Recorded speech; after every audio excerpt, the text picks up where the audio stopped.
সূরা আহকাফে এসেছে অবালাগা আরবাঈনা সানাতান এবং 40 বছরে উপনীত হয়।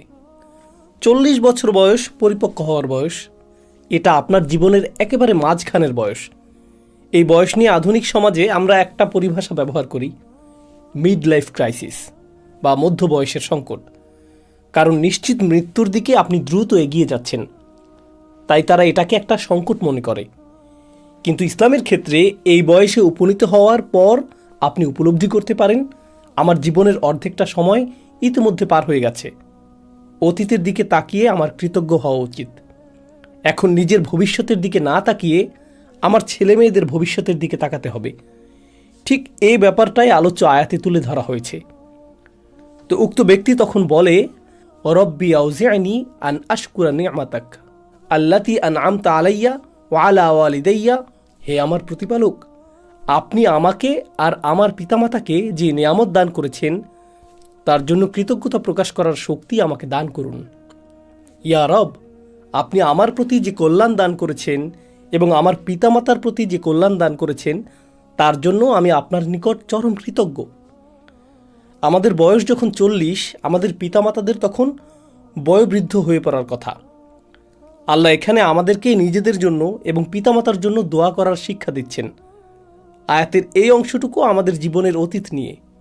এরপর এসেছে ভবিষ্যতের কথা, ওয়া আন আমালা সলিহান তারদাহু, আর আমাকে এমন সৎকর্ম করার সামর্থ্য দিন যাতে আপনি সন্তুষ্ট হন।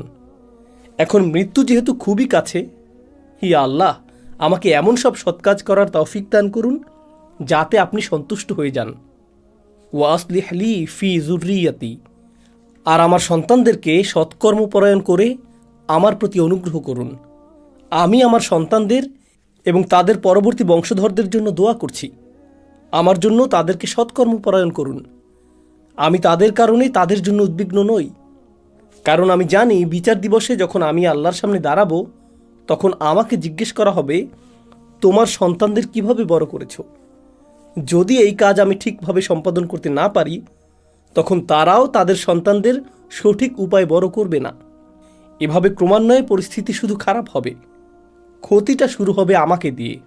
তাই আমার জন্য তাদেরকে সৎকর্মপরায়ণ করে দিন। ইন্নী তুবতু ইলাইক, আমি অনুশোচনা ভরে আপনার দিকে ফিরে আসছি।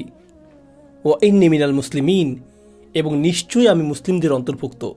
এর পরের আয়াতে আল্লাহ বলেন, উলাইকা আল্লাযীনা নাতাকাব্বালু আনহুম আহসানা মা আমিলু ওয়া নাতাজাওয়াজু আন সাইয়্যাতিহিম ফি আসহাবিল জান্নাহ ওয়াদা সিদকিল্লাযী কানু ইউআদুন। এরাই যাদের উৎকৃষ্ট আমলগুলো আমি কবুল করি এবং তাদের মন্দ কাজগুলো ক্ষমা করে দেই, তারা জান্নাতবাসীদের অন্তর্ভুক্ত। তাদেরকে যে ওয়াদা দেওয়া হয়েছে তা সত্য ওয়াদা।